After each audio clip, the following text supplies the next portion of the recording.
ain't never coming down. I'm always up, you always stuck. Thought it was fun and games, now I'm the one over here running things. You know the name, bitch, I'm always up. I'm always What's up, guys? up. TLO here Put for the the money in my parlay hand. alongside 15-year NBA veteran Kendall Gill, and from Square Circle Report, Alex Correa here in the building. We have just finished watching the Gervonta Davis versus the Ryan Garcia fight, and action-packed. A lot of technical battle within the ring itself. Really, the predictions that everyone had for the most part happened, and Gervonta Davis is the face of boxing. Yes, he's the face of boxing, and I appreciate this fight because look, we in the boxing community we haven't gotten all the fights that we have wanted. The Errol Spence, Terrence Crawford fight has not come to fruition yet, so this was a breath of fresh air getting Gervonta Tank Davis and Ryan Garcia tonight. I felt that it was a very good fight. For a boxing purist such as myself, I really enjoyed it because I love the technical aspects of what I saw tonight from Gervonta Tank Davis. But going back to what I said earlier a couple weeks ago, I thought that this fight was way too early for Ryan Garcia. Okay, I thought that he should have had 2 or 3 more fights to get ready for Tank Davis. I just thought that Tank Davis outclassed him tonight, and that was evident with the knockout at the end. Yeah, Gervonta came in obviously as the favorite. We know that Ryan Garcia, younger, right, going into his own, he's never faced anybody like Gervonta, but Gervonta never faced anybody like Ryan. No, yes. But Gervonta still showed clearly he's a master class boxer and he handles any type of adversity perfectly. Well, listen, I got an opportunity to watch Gervonta train live at the Mayweather gym a couple years back, and he's just around all the great minds of boxing. So he's going to pick up all the different nuances that it takes to be a great fighter. You look at the way, and one of the things that I saw immediately, and I know all of you guys that box here that are watching the show right now, my man Lalo Biz, who's around the corner, right, who's a great trainer here in Chicago. You saw Tank Davis being a southpaw touching Ryan Garcia's glove. That was to take his jab away. That was to take his hook away.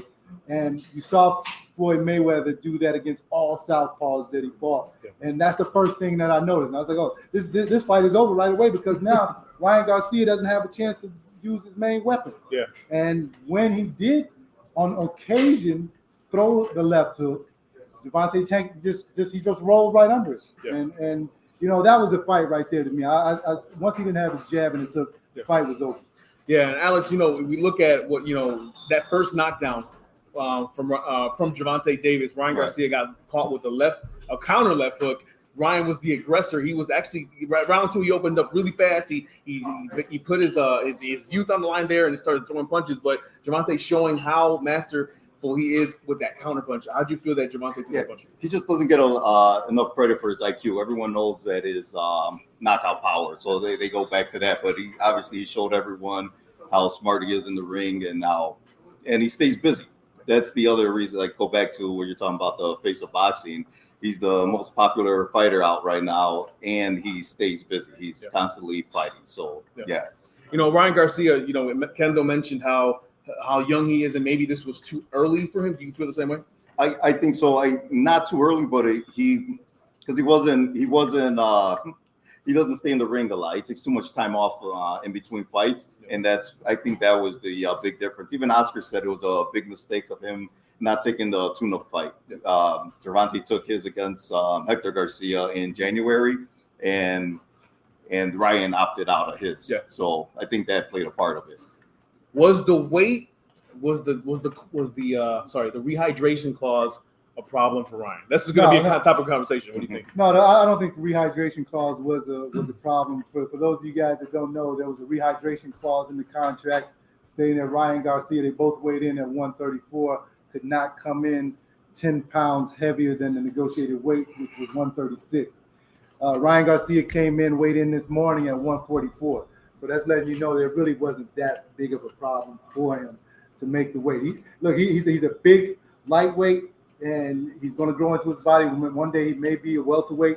You never know. However, I think that the weight was fine for him because, he didn't even get close to the 146 that he was allowed. What do you think? I don't think so. They too much attention's been put on that, and I think like his team signed off on it, and I think after that, they shouldn't even have talked about it. Like, Yeah. it's a wrap. You signed for it and agreed to it, and it is what it is. You know, they talked about the face of boxing, and you know, it's been debatable for a couple years. This fight happens. It's the biggest fight of the year. It's the biggest fight in boxing. Is Gervonta Davis the face of boxing? I think that he is now because he beat Errol Spence and Terrence Bud Crawford to the punch. You know, Canelo Alvarez is no longer the face of boxing. He was for a while before he lost to Dimitri Bivol. However, now Tank Davis beat everybody to the punch. He jumped to the front of the line because he got a super fight and he won it in big fashion in front of everybody on the biggest stage. Is there another face of boxing? No, man. It goes. I mean, there is Take a little breath. I want to say Canelo, but he's been out of the ring so long. And then the last fight with Triple G, it wasn't thrilling. But he, you know how he said his had a hurt hand. He's coming back. So, but for right now, absolutely, he's the face of boxing. We don't go off of decorative with belts and everything. When you talk about face of boxing, you're just going off a popularity contest, and that's Gervonta Davis. Everyone knows Gervonta Davis. You say Gervonta Davis anywhere, he walks anywhere, everyone's going to know who he is. Yeah. For the fair weather fan who looks at the buildup of a fight and looks at these two talking nonsense and crap for the buildup, you know, was it? Do you really feel like there was real animosity between them, or was that just to hype the fight? You know how this is. Well, listen, I think that Ryan made a mistake right away.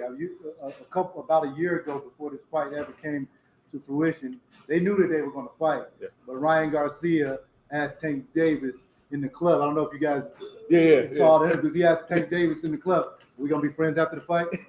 Hell no! I'm not asking anybody if I'm going to fight you. Am I going to be friends with you after the fight? Yeah. So I think the animosity was real on Tank's part because he knows it's a business. I'm not friends.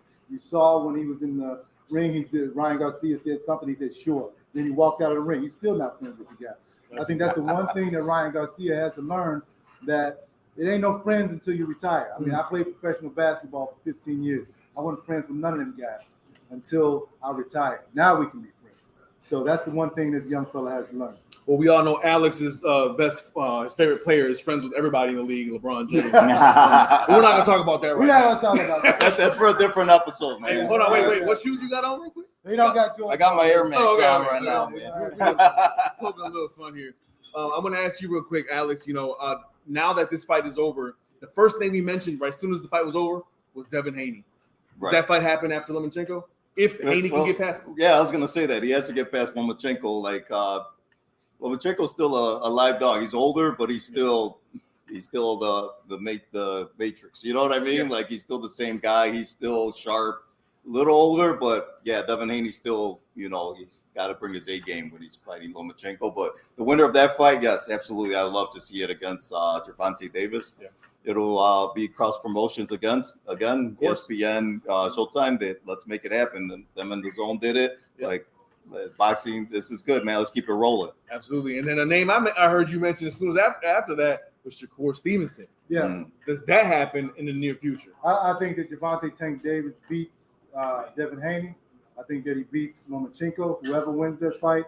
The only guy that I think really has a chance at Gervonta is Shakur Stevenson. For all of the people that have not seen him fight, he fights like Floyd Mayweather. Just like he has skill, he has belief in himself, and really that's the only guy on the horizon that I see Tank having a problem with, unless Tank moves up to 147. Yeah, silver medalist too. Yeah, he's silver medalist too, so he's a tough guy. Yeah. Pound for pound, that's a list that we always look at after a couple months to see who's there. Does Gervonta Davis peak at the top 5, or is he number 1? What do you feel? Top 5 for sure. I got a double. You caught me off guard with that, so I can't put him right at the top, but top 5 for sure. So I gotta fall back, and next episode I'll be ready for that. I got you. It's okay. We do it. What else? Well, I think that he's in the top 5 for sure, but you got to look at Inoue, who's got a fight coming up. His fight just got rescheduled. Yeah, with Fulton. Yeah, with Fulton. That's another great fight. That's another great fight. Yeah, who's another undefeated fighter. You got Errol Spence, you got Terrence Crawford. So I definitely think that he's in the top 5. and Bivol as well. Yeah. Definitely in the top 5.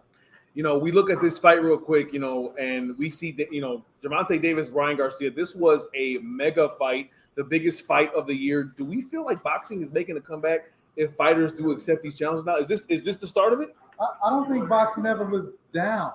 You know, everybody talks about, you know, UFC and all this and that, but every time there's a big boxing match, everybody look at the people that we had here tonight to watch the fight. By the way, thank all of you guys. Yeah, shout out to the audience. You can't see him right now. We have a camera. Thank you. Thank everyone for coming out and watching the fight with us. But you know, we don't do this for UFC events, and I'm not taking anything away from UFC. I mean, they have their own fan base, but whenever there's a big boxing match, everybody talks about it. Everybody has fight parties. So the stars were out today, man. The stars You've were out seen tonight, them. So. Look at them. They're right here. No, it was a great It was a great event. I think it lived up to the expectation. It was a knockdown. It was a beautiful shot by Gervonta Davis, and Gervonta now is right now to me the face of boxing for this, by the way he's won matches and by the way he's come about everything he's done. So it's gonna be great to see what he does next in the fight. Real quick, but before we do get out of here, Alex, what do you think happens next in this lightweight division? It's so stacked. I mean, there's so many things happening besides Haney and Lomachenko. Like, how do you think this lightweight division plays out? I think them two, the winner of that is going to fight Shakur Stevenson, and then because Top Rank's going to keep all that money in house, sure. And then after that, they're going to take the winner out of there and go against Tank. Yep. And then after all of that, Keyshawn Davis, guys. I keep going back to him. I know you always. I'm a huge fan of him, and he was out there. And then you got Pitbull, man. Pitbull's still out there too, man. So with that, this division is stacked. So it is. It's the welterweight division of 2014, 15? Right, exactly. Yeah, right. How do you feel? Well, I think that Tank is now sitting in the catbird seat. I think that he'll let everybody else fight it out. Then they come and have to face the king. You know, and even though he doesn't have all the legitimate belts, right, we know who the king is. Okay, and once those guys fight it out, then they'll fight Tank in a mega fight. We'll all come back here to the same spot, watch the fight again, and have another show.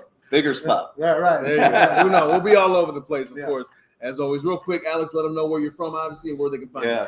Squared Circle Report. I'm on all social media platforms, YouTube, Instagram. Just find me there, man. Hey, give him a round of applause. This guy goes to all these matches.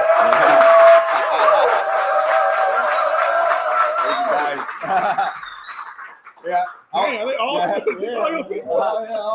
I'm also, thanks for letting me be a part of the parlay. Special guest here, man. I really enjoy coming on the show with you guys. Yes. So we always have a blast, man. Absolutely. This guy goes to a lot of fights. He gets a lot of input, and he gets a lot of sound from fighters and trainers. So much respect to you. And it's an honor to have you here with us as well. Thank you, man. KG, my boy, as always. Thank you. Real quick before we do go, can you say something about the Bulls? Wait till next year. The parlay sponsored by 6040 Gear. Also, we want to give a shout out to one of our sponsors as well. They are a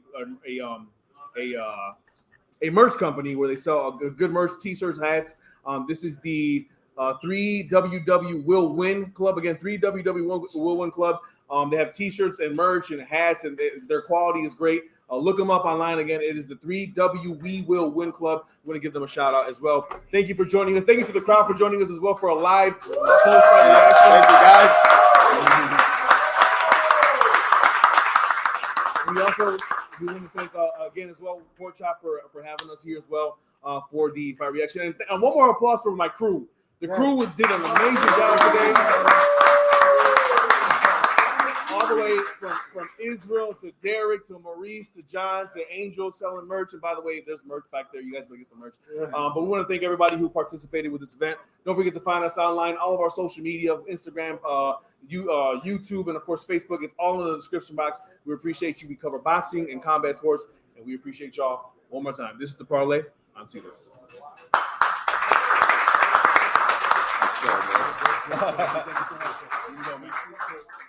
What's up, guys? TLO here for the parlay. 15-year NBA veteran Kendall Gill there. Don't forget to subscribe to everything you see there in the description box. We want to hear from you guys. And, of course, hit that bell for the notifications, like that you know what's going on. Hit it.